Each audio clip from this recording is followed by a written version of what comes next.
বিশ্বনবী হযরত মুহাম্মদ সাল্লাল্লাহু আলাইহি সাল্লাম এর কাছে 4 বিবি বসা ছিলেন। এমন সময় একজন বিবি প্রশ্ন করলেন, হুজুর, আপনার 4 বিবিগণের মাঝে আপনি কাকে বেশি ভালোবাসেন? কেমন কঠিন প্রশ্ন, কারণ 4 বিবি এখানে উপস্থিত। নবীজি সাল্লাল্লাহু আলাইহি সাল্লাম কাকে হাসাবেন আর কাকে কাঁদাবেন কৌশলে বললেন, আগামীকালকে তার জবাব দেব।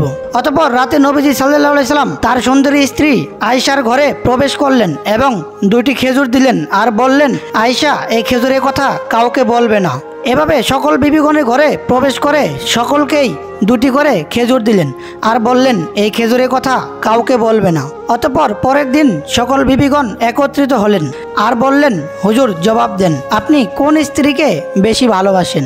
নবীজি সাল্লাল্লাহু আলাইহি সাল্লাম উত্তরে বললেন, গত রজনীতে যাকে আমি 2টি খেজুর দিয়েছিলাম তাকে আমি সবচাইতে বেশি ভালোবাসি। তখন সকল বিবিগণ মনে মনে আনন্দিত।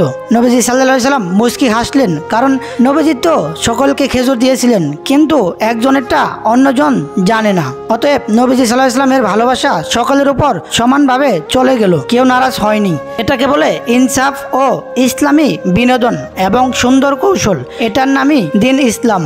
নবীজি সাল্লাল্লাহু আলাইহি সাল্লামের এই সুন্দর ঘটনাটি শেয়ার করে সবাইকে দেখার সুযোগ করে দিন।